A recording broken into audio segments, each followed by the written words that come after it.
एक मानव की देह, मानव का शरीर, और उस मानव के शरीर में 5 कर्मेंद्री, 5 ज्ञानेंद्री और 1 मन, ये 11 रूपी इंद्रियां, इनको कंट्रोल में रखना बहुत कठिन है। आज एकादशी का लोग व्रत करते हैं, करना भी चाहिए। परम भगवदीय जीव एकादशी का व्रत करते हैं कि हम भोजन छोड़ देते हैं, हम ये नहीं खाएंगे, हमारी एकादशी है, हम ये नहीं खाएंगे, हमारी एकादशी है। पर शिव महापुराण की कथा कहती है कि एकादशी सफल कब होती है? जब आपकी 5 कर्मेंद्री, 5 ज्ञानेंद्री और 1 मन ये आपके कंट्रोल में हो, तो समझ लो कि एकादशी पूर्ण हो गई और एकादशी का फल आपको प्राप्त हो गया।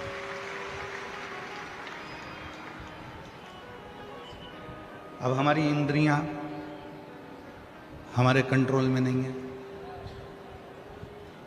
नेत्र गलत देख रहे हैं,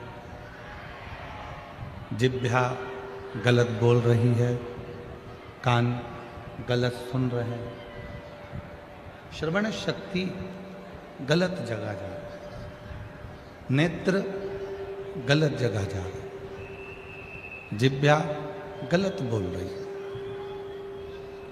जब ये हमारी इंद्रियां हमारे कंट्रोल में नहीं होंगी, जब ये हमारी इंद्रियां हमारे संयम में नहीं होंगी, तो हम कितना भी व्रत कर लें, हम कितना भी उपवास कर लें, हम चाहे कितने भी भूखे रह लें, तो भी उस व्रत का फल नहीं मिलेगा।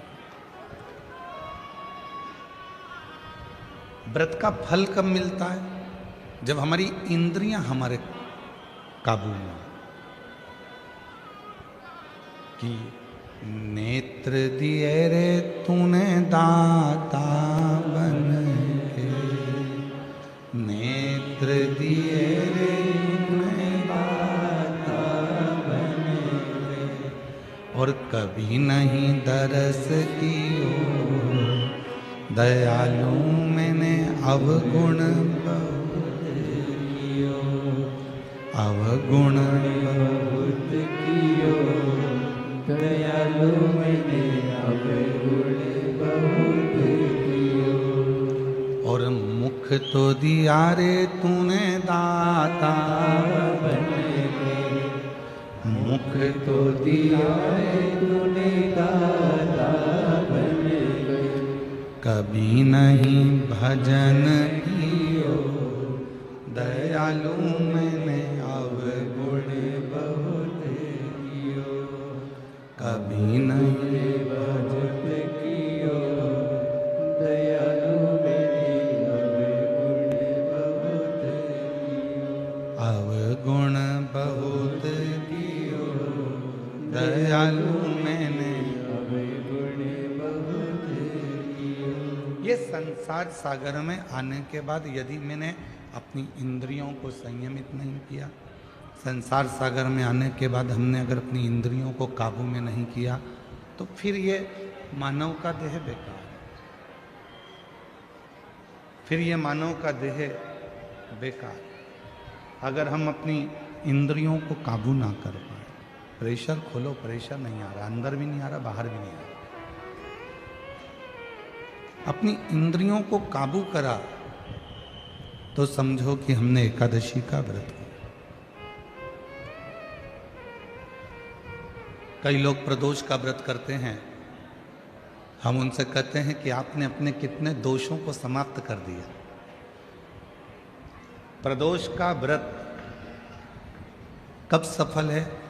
जब आप अपने दोषों को समाप्त करो। मैं गुस्सा नहीं करूंगा, गलत व्यसन नहीं करूंगा, गलत बात नहीं बोलूंगा, गलत चीज नहीं खाऊंगा, अपने दोषों को समाप्त करो। और जब हम अपने दोषों को समाप्त करते हैं, जब हम अपने दोषों को बिल्कुल शून्य पर लाकर छोड़ देते हैं तो समझो कि हमारा प्रदोष का व्रत सफल हुआ। तब समझें कि हमने प्रदोष का व्रत किया। हमारे भीतर के दोष समाप्त नहीं हो रहा है और हम सोचें कि व्रत कर लें उससे भगवान राजी हो जाएगा, नहीं हो सकता। बोल बम का नारा है सारी समस्या का हल, श्री शिवाय श्री शिवाय। अपने भीतर के दोष को जिस दिन हमने समाप्त किया उस दिन परमात्मा हमको मिले। आज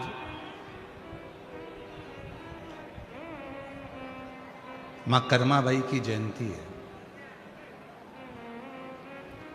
संपूर्ण देशवासियों को भगवान जगन्नाथ जी की परम भक्त, भगवान कृष्ण की परम भक्त मां कर्माबाई जयंती की बहुत बहुत बधाई हो आप सभी। संपूर्ण साहू समाज को, जो मां कर्मा के वंशज हैं, सभी संपूर्ण साहू समाज को भी हमारी ओर से बहुत बहुत बधाई कि आपका जन्म मां कर्मा के उस वंश में हुआ है जिन्होंने अपने हाथों से भगवान कृष्ण को, जगन्नाथ को अपने हाथों से भोजन कराया है। उन कर्मा मां को सभी को साथ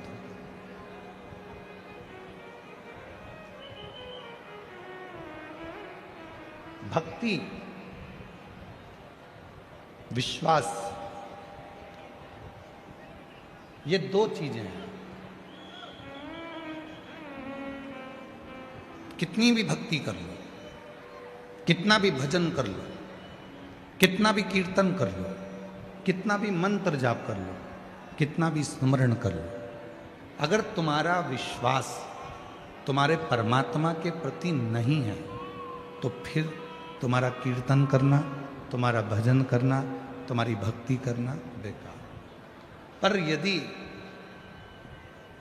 तुमने विश्वास पूर्ण कर लिया, उसके ऊपर संपूर्ण अपना जीवन का भार सौंप दिया, फिर तुम कहीं जाओ ना जाओ, वो परमात्मा तुम्हें स्वीकार कर ले। आज से 25 साल पहले का एक टीवी पर एड चलता था।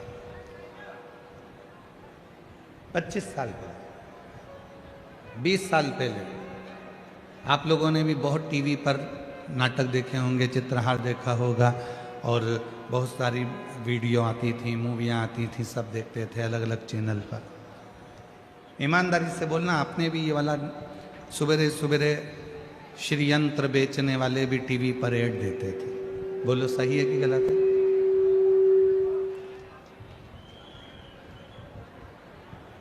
फिर कुबेर यंत्र बेचने वालों ने भी कहा कि हम इस यंत्र को बेचें। फिर हनुमान जी का यंत्र भी बेचने वाले, हम हनुमान जी का यंत्र बेचें।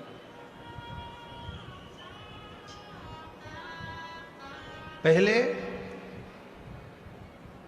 टीवी पर बहुत सारे यंत्र बिकते थे, अलग अलग यंत्र बताए जाते थे। वास्तु शांति का यंत्र है, कुबेर का यंत्र है, लक्ष्मी का यंत्र है, ग्रह दोष निवारण यंत्र है,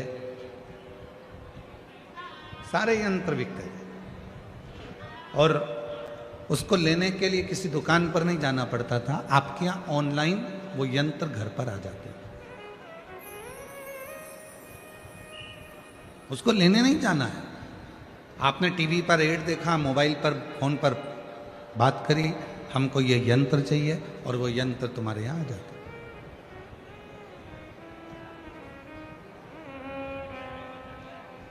कई लोगों के घर में भी यंत्र होंगे, कई लोगों ने पूर्व में वो उन यंत्रों को बुलवाया भी होगा। पर एक निवेदन है, घर में श्री यंत्र रखो, घर में कुबेर यंत्र रखो, घर में ग्रह दोष निवारण यंत्र रखो, घर में वास्तु दोष निवारण यंत्र रखो।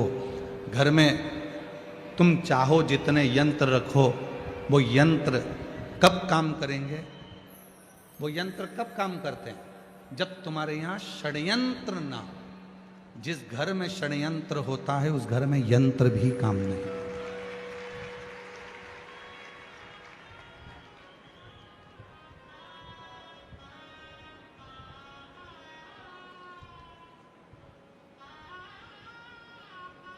इतना षड्यंत्र घर के अंदर चलता है।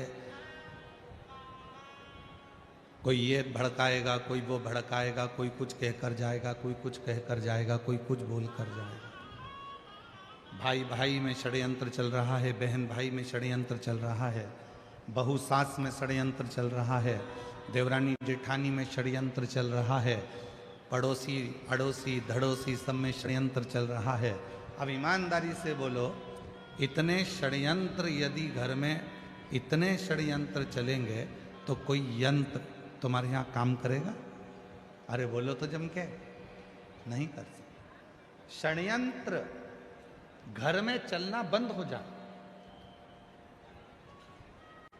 बहू सास का षड्यंत्र चलना बंद हो जाए, ननंद भाभी का षड्यंत्र चलना बंद हो जाए, बेटी माँ का षड्यंत्र चलना बंद हो जाए, बाप बेटे का षड्यंत्र चलना बंद हो जाए, भाई भाई का षड्यंत्र चलना बंद हो जाए, रिश्तेदारों का एक दूसरे के प्रति षड्यंत्र चलना बंद हो जाए। जो ये षड्यंत्र चलता है तो कोई यंत्र भी काम नहीं करता।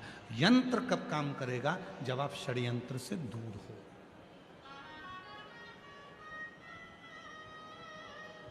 भैया टीवी पर बात करी फोन लगा के, हमारे घर में शांति नहीं है, उसका यंत्र भेज दो। उसने ग्रह शांति का यंत्र भेजा, पर ग्रह शांति का यंत्र काम ही नहीं कर रहा, क्योंकि षड्यंत्र इतना ज्यादा हो रहा है। उधर से फोन आता है वो अपनी माँ को भड़का देते हैं, उधर से फोन आता है वो अपनी सास को भड़का देते हैं, उधर से फोन आता है वो अपनी बहू को भड़का देते हैं, उधर से फोन आता है वो अपनी बेटी को भड़का देते हैं।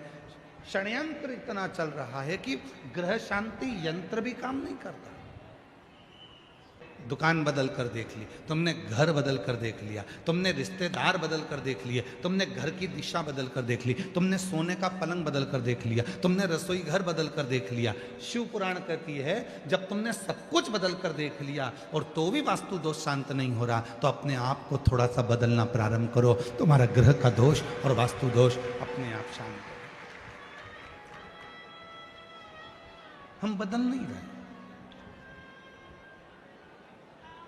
हम बदल नहीं पा रहे, अपने आप को नहीं बदल रहे।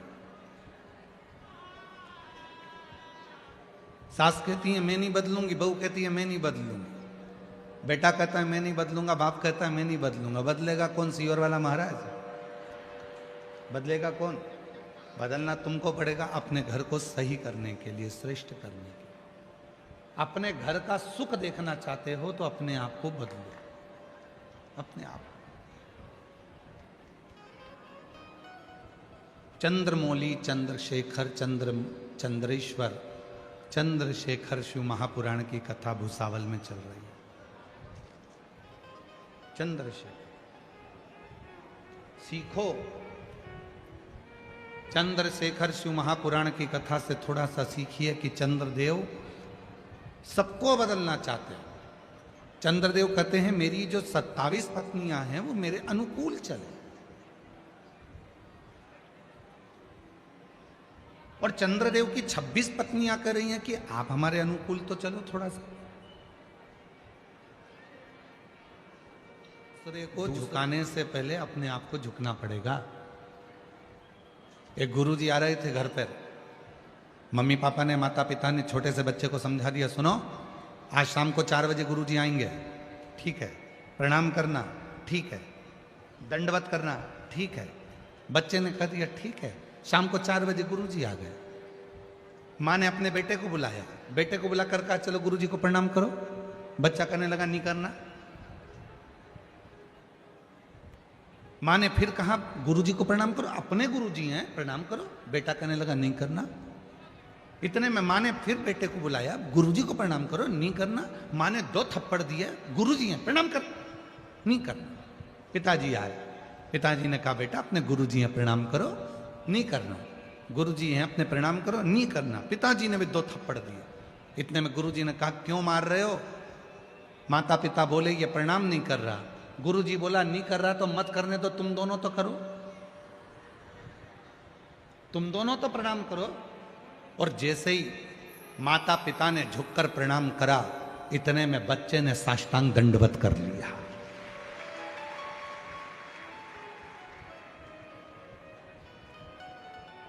हम सुधरेंगे, युग सुधरेगा। हम बदलेंगे, जम के बोलो, जम के, युग बदलेगा। गायत्री परिवार वाले कहते हैं, हम सुधरेंगे, युग सुधरेगा।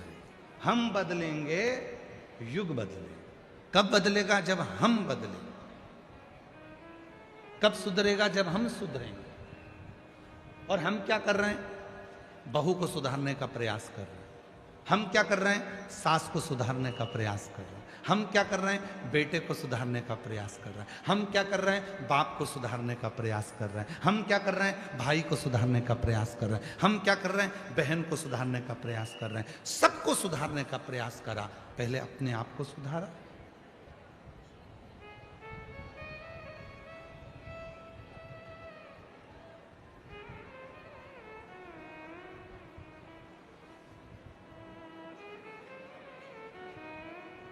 एक प्रवचन देना सरल है, पर प्रवचन देने वाले को भी प्रवचन अपनी जिंदगी में उतारना कठिन है।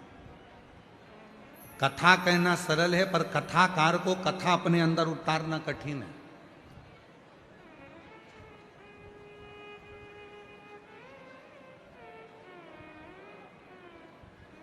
आज के जमाने में ढेर सारे कथाकार मिल जाएंगे, आपको कथा भी कहते हैं, पर वो कथा अपने जीवन में उतारते कितनी है? कितना उतारते हैं?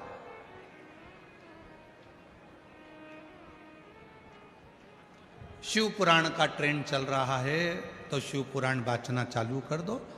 श्रीमद् भागवत का ट्रेंड चले तो श्रीमद् भागवत वाचना प्रारंभ कर दो। रामचरितमानस का ट्रेंड चले तो रामचरितमानस वाचना प्रारंभ कर दो।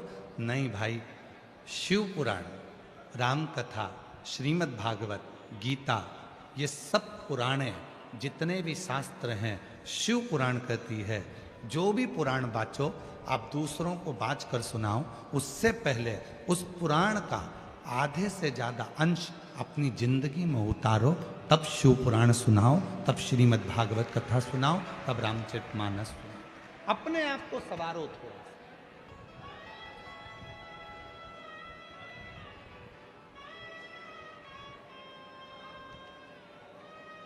कितना सुंदर प्रसंग है।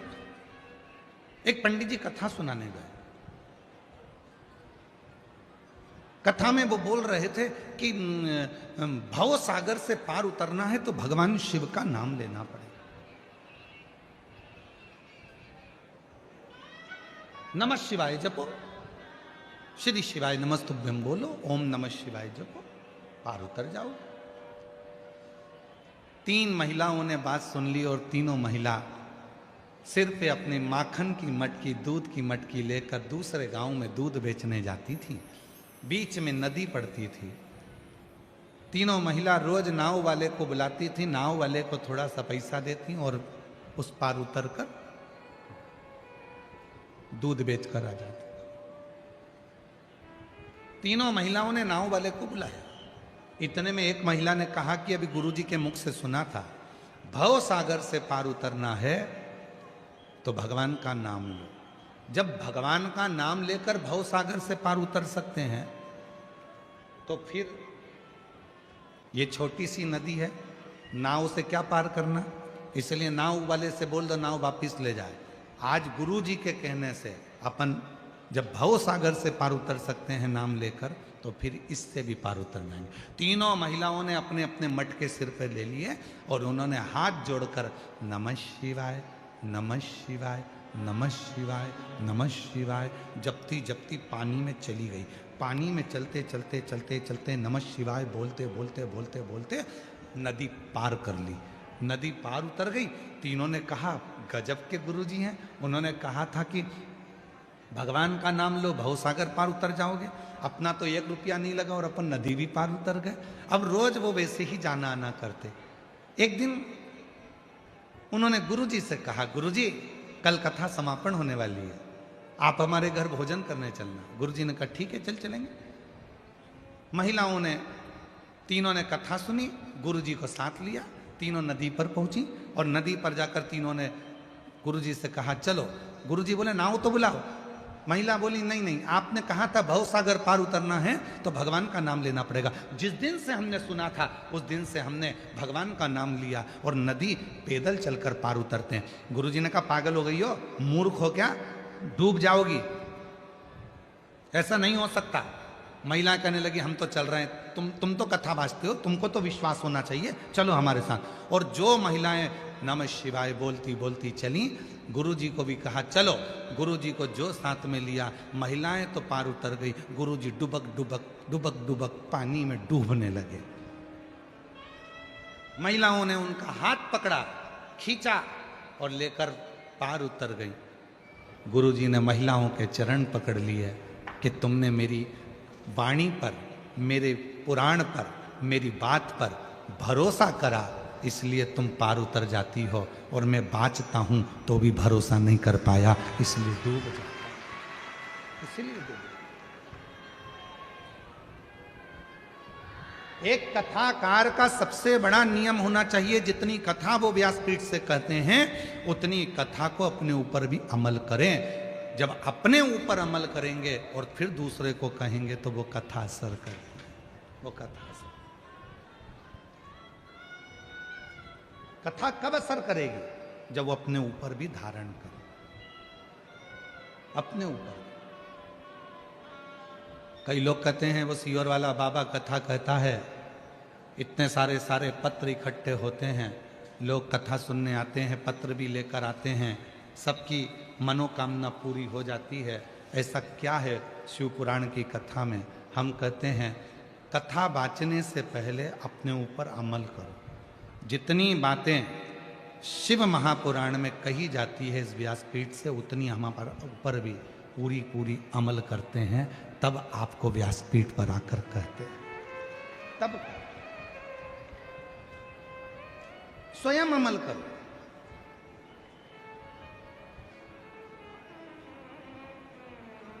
शिव पुराण कहती है बीच की बेलपत्र पर शहद लगाकर शंकर जी को लगाकर एग्जाम देने जाओ। शिव पुराण ये भी कहती है साथ में मेहनत करो, परिश्रम करो, रात दिन एक करो, अपनी मेहनत को 4 गुना करो और फिर बेलपत्री पर शहद लगाकर शिव को लगाकर जाओ, तुम्हें सफलता मिलेगी। शिव पुराण कहती है परिश्रम हल्का मत करना, परिश्रम 4 गुना बढ़ाकर करो। शिव पुराण कहती है।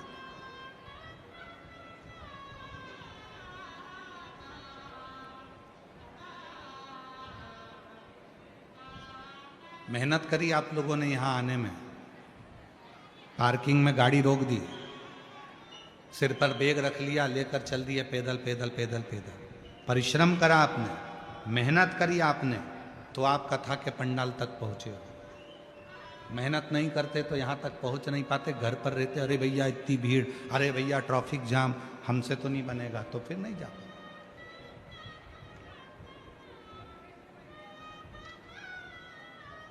वैष्णो देवी कौन कौन गया है? सब गए? रखो।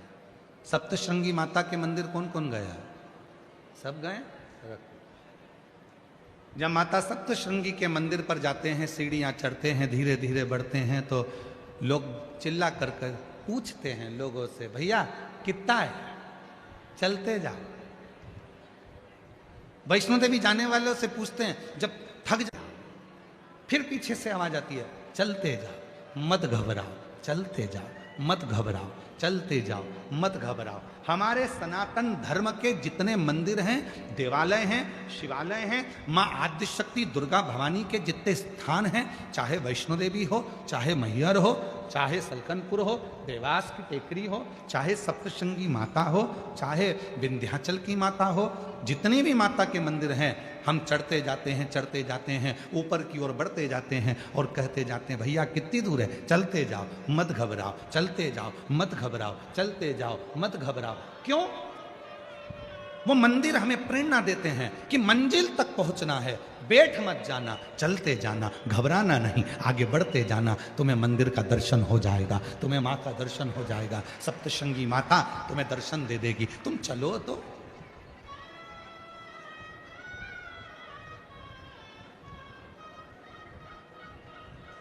नूतन वर्ष आ रहा है,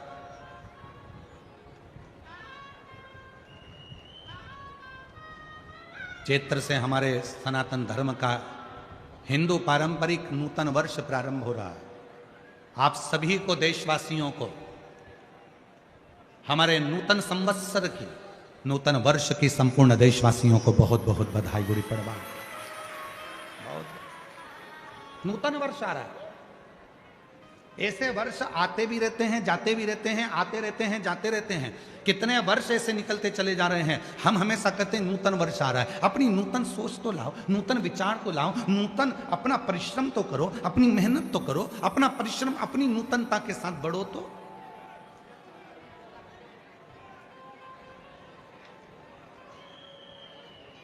चलते जाओ मत घबराओ, चलते